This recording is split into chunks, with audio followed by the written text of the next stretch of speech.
The first time I saw Claire, she was standing at the front of a lecture hall, arguing with a professor about a point in his lesson. The entire room was silent, caught somewhere between admiration and disbelief, as she confidently dismantled his argument with a sharp intellect and an easy smirk. Most students would have backed down, but not Claire. She thrived on debate, on pushing boundaries, on proving that she was always 3 steps ahead. I was hooked instantly. I had always been the kind of guy who played by the rules. Disciplined, methodical, someone who thought before speaking and never let emotions dictate my actions. I wasn't shy, but I wasn't the type to chase the spotlight either. I liked control, structure, knowing exactly where I stood. Claire was the opposite, spontaneous, vibrant, always in motion. She had a kind of magnetism that made people want to be around her, drawn in by the energy she carried so effortlessly. We met properly at a party a few weeks later. I had gone with my roommate, fully expecting to leave early, but then I saw her.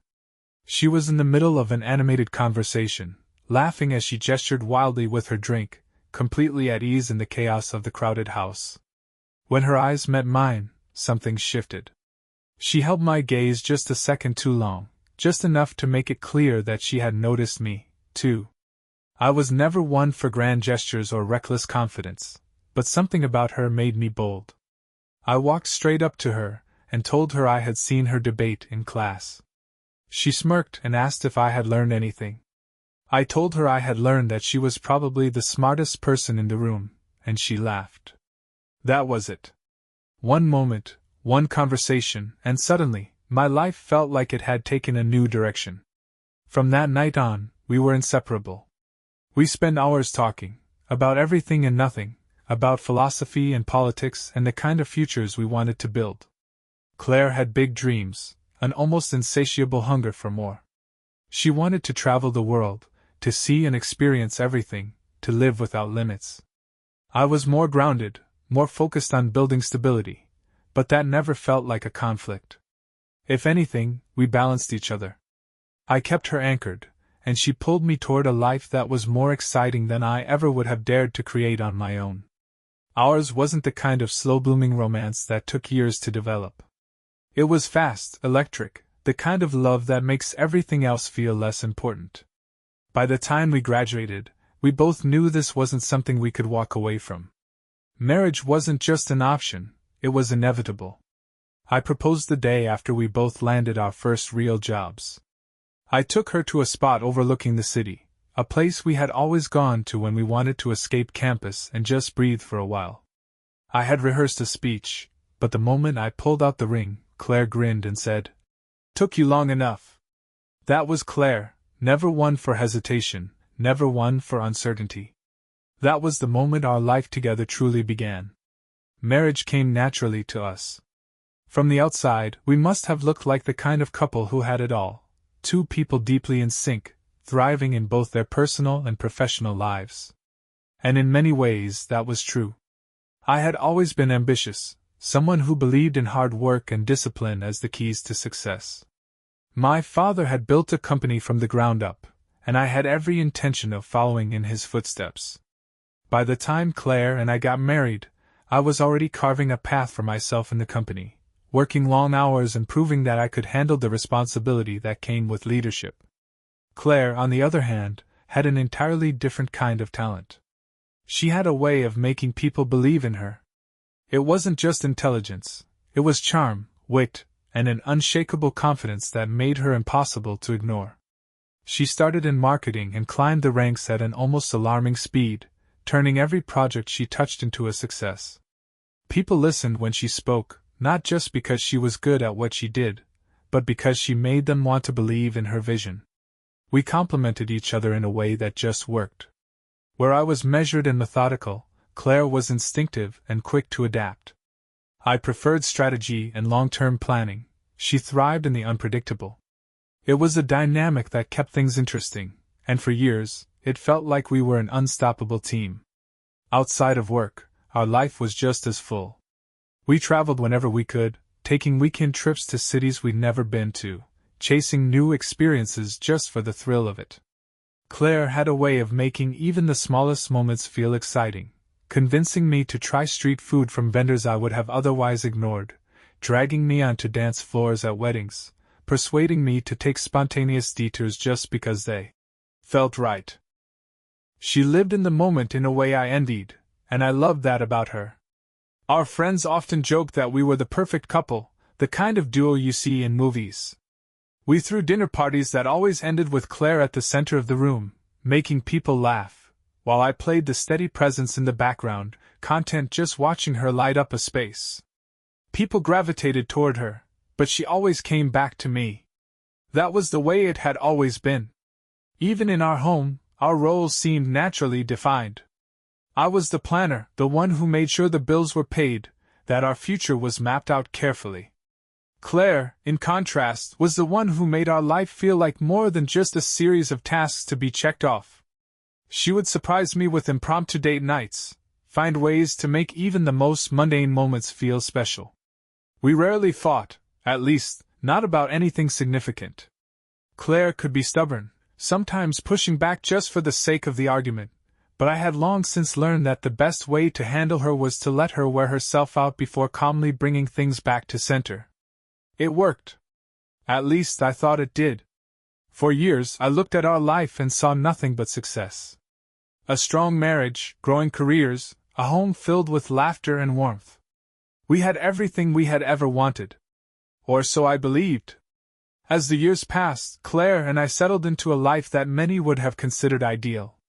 Our careers flourished, our social life was rich, and our marriage, at least from my perspective, remained strong. We had worked hard to build something stable, something real, and I had no reason to believe that anything could shake us. I had taken over more responsibilities at my father's company, stepping into a leadership role that demanded long hours but promised an even brighter future.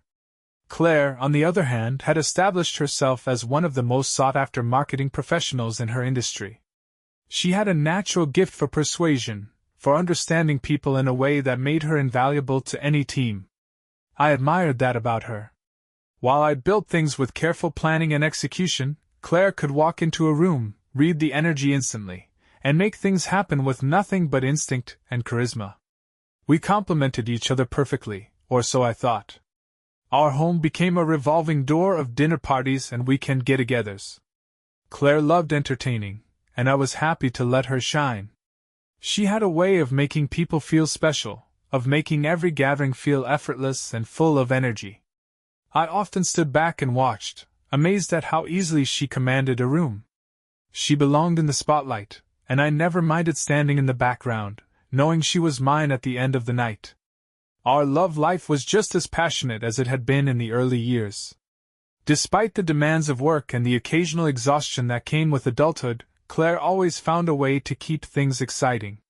She had an adventurous spirit, always seeking new experiences, and I was happy to indulge her. It never occurred to me that she might have been searching for something deeper, something beyond the life we had built together. Looking back, I wonder if I was too comfortable, too trusting, too convinced that the foundation we had built was unshakable. But at the time, I saw no reason to doubt. Claire and I had always been honest with each other, always open about our thoughts, our desires, our plans for the future. If something had changed, she would have told me. At least, that's what I believed. We had talked about starting a family once, but Claire had always been hesitant. She loved children, but she wasn't sure if she was ready to be a mother. I never pressured her. I figured we had time, that when the moment was right, we would both know. I trusted her judgment, just as she trusted mine. Or so I thought. Our life was good. Better than good. It was the kind of life people envied, the kind of marriage that seemed untouchable. But the truth about perfect things is that they never really are. I don't remember exactly when things started to change, but I know the moment when I first felt it. Claire and I were sitting on the couch, a bottle of wine between us, the soft hum of jazz playing in the background.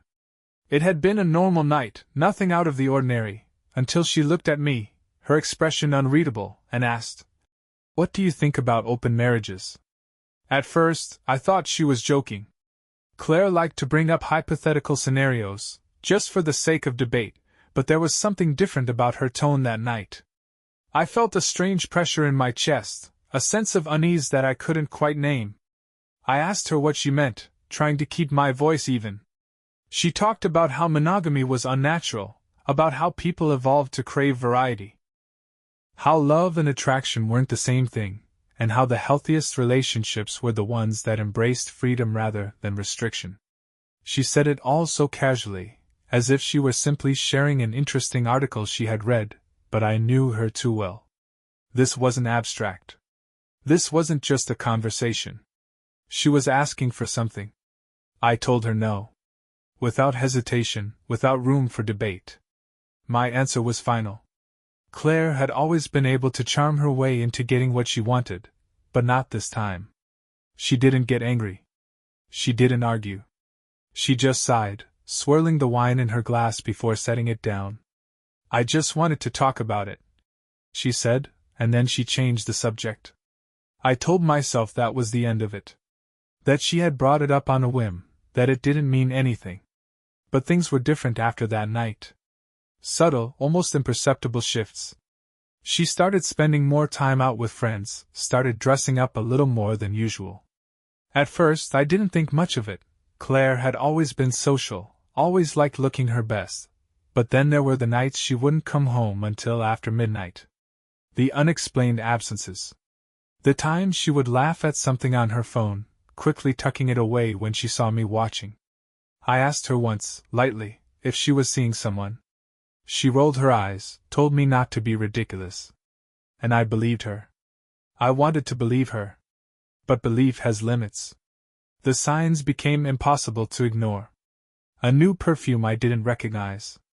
Missed calls from numbers I had never seen before. The way she started pulling away from me, little by little, until I realized that I was barely touching her anymore. Claire never brought up the idea of an open marriage again. Because she had already made the decision on her own.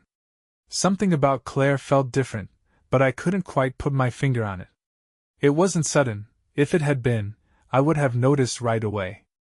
Instead, it was a slow, creeping shift, so subtle that I almost convinced myself it wasn't real. She still smiled at me, still kissed me goodbye in the mornings, still laughed at my dry humor when we were with friends. To anyone on the outside, nothing had changed. But I felt it. It was in the way she touched me, or rather, the way she didn't. She had always been affectionate, always quick to drape her legs over mine while we watched TV or trace absent-minded circles on my arm as we lay in bed. But now, there was distance. Not physical, not completely, but something else. A hesitation. A quiet, invisible wall I couldn't quite push through. At first, I chalked it up to stress. Claire had always been someone who craved excitement, and I knew that, deep down, she sometimes struggled with the monotony that came with routine. Maybe she was restless. Maybe she just needed something to shake things up. So I tried. I planned surprise dates, took her to places we used to love. I bought her little gifts, the kind she used to appreciate, a book she had mentioned wanting, her favorite wine, flowers just because. And she smiled, she thanked me, but something in her reaction felt polite. Like she was going through the motions. I told myself I was imagining things. That I was reading too much into it. That we had been married long enough for these quiet lulls to be normal. But then there were the nights she came home later than usual, brushing off my questions with effortless ease. Work ran late. I grabbed drinks with a few people from the office. You were already asleep, so I didn't want to wake you.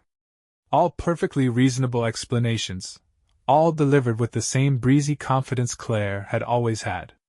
And maybe they were true. But for the first time in our marriage, I found myself wondering if they weren't.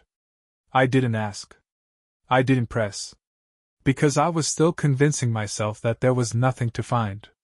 That Claire was still Claire. That everything was fine. The feeling didn't go away. If anything, it grew stronger. I kept telling myself that every marriage had its ups and downs, that we had just fallen into one of those quiet phases where life became routine. We had both been busy, her with her career, me with mine. Maybe that was all it was. Maybe we just needed time to reconnect. But time passed, and Claire didn't seem interested in reconnecting. She was always distracted, always somewhere else, even when she was right in front of me. When we went out with friends, she was the same Claire everyone knew, lively, confident, always the most interesting person in the room. But when we were alone, the energy faded. She would sit across from me at dinner, scrolling through her phone between bites, nodding along to my words without really listening. I told myself not to take it personally. I reminded myself that she was under a lot of pressure at work. That she had always been independent, had always needed her own space. But deep down, there was a voice in the back of my mind whispering something I didn't want to hear. Something was wrong. There were small changes. Little things that, on their own, wouldn't have meant much, but together, they painted a picture I wasn't ready to look at. She started dressing differently.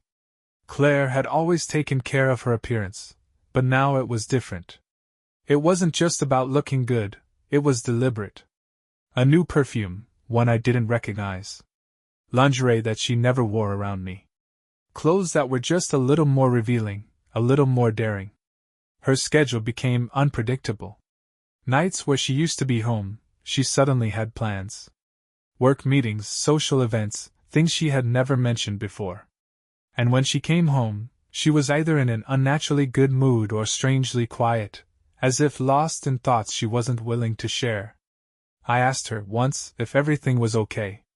She smiled and kissed me, told me not to worry so much. And for a moment I let myself believe her.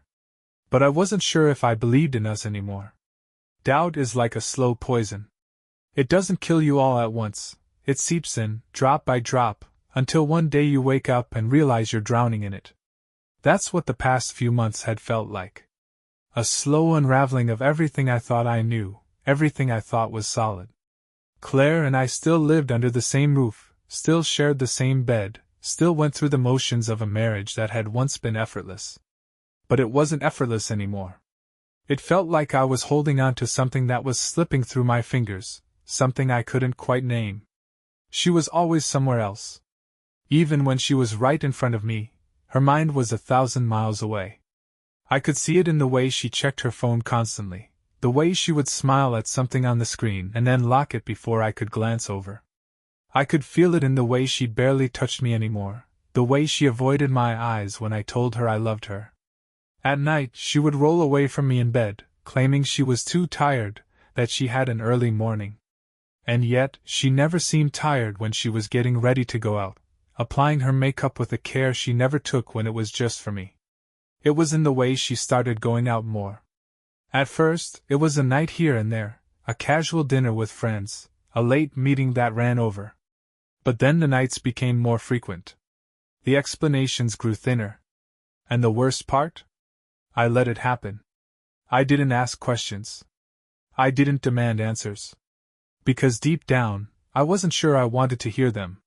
There were moments, small, fleeting moments, where I caught glimpses of the woman I had married. The way she would laugh at a joke I made, the way she would unconsciously reach for my hand while we watched TV. But those moments were becoming rarer. Like echoes of a life that was slipping away from me. I told myself that maybe I was overthinking. That maybe Claire was just going through something she wasn't ready to talk about. That she would come back to me when she was ready. But the truth was, I had already lost her. I just didn't know it yet. The night my world burned down, it wasn't with sadness. It wasn't with heartbreak. It was with fury. I was sitting at home, minding my own business, when my phone rang. It was my mother. The moment I answered, I knew something was wrong. Her voice was shaky, uneven, like she had just witnessed something unthinkable. And then she said the words that set everything in motion. "I saw Claire. With your father." At first, the words didn't register. They hung in the air, waiting for my brain to make sense of them. But when they did, something inside me snapped. She kept talking, voice thick with disgust, telling me what she had seen. How she had gone to surprise my father, only to walk in on my wife draped all over him. Sitting in his lap, touching him like she had every right to be there. Laughing, comfortable, like she wasn't in the middle of destroying everything. I didn't feel pain. I didn't feel grief. I felt rage. White-hot, blinding rage. The kind of anger that makes your vision sharpen, that makes every single thing in your mind click into place with a deadly clarity. It wasn't just that Claire had been cheating on me. It wasn't even that she had done it so brazenly, so shamelessly, right under my nose. It was who she had done it with. My own father. There was no hesitation, no moment of doubt. I knew exactly what I had to do. This wasn't going to end with a confrontation full of useless shouting. There would be no begging for answers, no pathetic questions about why. I didn't care about their justifications. I didn't care how long it had been going on or what pathetic excuses they would offer. I wasn't going to argue. I wasn't going to cry. I was going to ruin them. Revenge wasn't just an impulse, it was a necessity. Claire and my father had chosen the worst possible way to betray me, and they did it without fear, without shame. That meant one thing: they thought they could get away with it. They thought I would be weak, that I would lash out in anger, that I would break down in pain. They thought I would react like some pathetic, heartbroken fool, asking them why. They didn't realize who they were dealing with. When my mother hung up the phone, I sat in silence, staring at nothing, feeling the fury settle into my bones like ice. There was no sadness.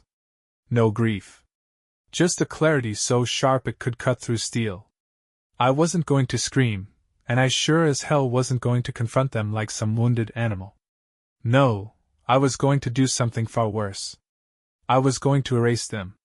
Claire had built her life alongside mine, every success she had in her career, every luxury she enjoyed, every ounce of security, it had all come from me.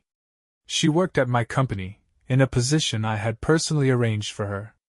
She lived in a house I paid for, she spent my money, she thrived in the world I had provided for her. Without me, she had nothing. And that was exactly what I was going to leave her with. I picked up my phone, my mind moving with perfect precision. The first call went to HR at my company. I didn't waste time with explanations. I simply told them, terminate Claire's position immediately. No notice, no severance, no carefully worded email about restructuring. She was done. Tomorrow morning, she comes in and finds out she no longer works here. Make sure her email is locked, her access revoked, and security is notified to escort her out if necessary. There was hesitation on the other end of the line. After all, she was my wife. But when I made it clear this wasn't up for debate, they followed orders. It was done. I could almost picture it. Claire, walking into work like she owned the place, smug in her sense of security, only to be humiliated in front of everyone. Let her feel powerless for once. The second call was to my lawyer. I wanted divorce papers drawn up immediately, with a clear message: she wasn't getting a single dime from me. No settlement. No assets. No alimony. Claire had always enjoyed the finer things in life, loved flaunting her status, dressing in luxury, traveling wherever she pleased. All of that was over. The house? Mine. The cars? Mine. Every penny in our joint accounts? Moved before she even knew what was happening. She would leave with the clothes on her back. That was it. While my lawyer worked on ensuring Claire would walk away with nothing, I focused on my father. The man I had once respected. The man I had spent my entire life looking up to. And now? He meant nothing to me. I went into my phone, scrolled down to his number, and blocked him. Then I went into my contacts and deleted him entirely. No warning, no goodbye, just erased. I was done. This wasn't just some random affair. This was my own father stabbing me in the back, destroying my trust in a way that could never be repaired. Whatever relationship we had before, whatever memories we shared, it was all meaningless now. He had made his choice, and I had made mine. He didn't exist anymore. By the time I was done making my calls, I felt lighter. The anger was still there, but now it had a purpose. It wasn't chaotic, wasn't messy. It was controlled, and it was effective. Claire had gone out tonight, just like she always did. And when she came home, she would have no idea that her world had already collapsed. She thought she had the upper hand. She thought she was untouchable. But by the time she walked through that door, she wouldn't have a job, a home, or a future. She had spent months humiliating me behind my back. Now it was my turn. Claire came home late that night, just like she always did. But this time was different. This time, I was waiting. I heard the key turn in the lock, the soft click of the door opening, the sound of her heels tapping against the floor as she walked in. She didn't notice me right away. She was distracted, her phone in her hand, her attention elsewhere. Probably texting him. The thought made my blood boil, but I didn't let it show. I sat there, calm, controlled, watching as she dropped her purse on the table and kicked off her shoes. When she finally looked up and saw me, she hesitated. It was brief, just a flicker of something in her expression, surprise, maybe even unease. Good. She should be uneasy. Hey, she said, forcing a casual smile. You're up late. I didn't respond. I just watched her.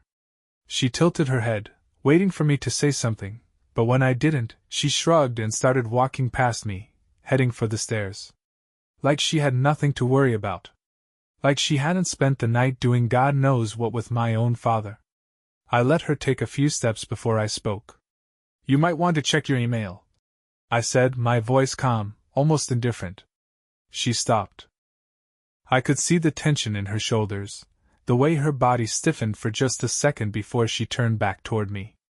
She didn't know yet, but she felt it. What? She asked, trying to sound normal. Your email, I repeated. You've got a message from HR. I watched as she pulled out her phone, tapping the screen, her perfectly manicured nails clicking against the glass. Her face was still neutral, still playing the part of the wife with nothing to hide, until she saw it. Her expression dropped in an instant.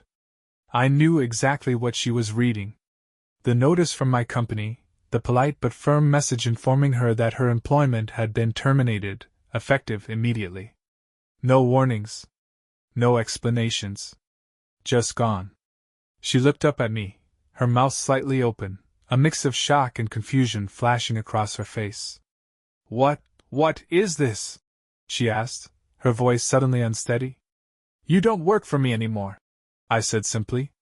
She blinked, trying to process, trying to make sense of a reality that had just shifted beneath her feet. This has to be a mistake, she said, shaking her head. I'll call HR in the morning. There's nothing to fix, I interrupted, my voice still even, still controlled. It's not a mistake. You're done. Her breath hitched, her carefully constructed composure cracking. You fired me? She said, her voice rising now, incredulous, as if the very idea was impossible. No, I corrected. I erased you. The color drained from her face. I let the words sink in before I stood up, walking over to the table where I had left the divorce papers. I picked them up and held them out to her. Here's the next thing you need to check. She didn't take them.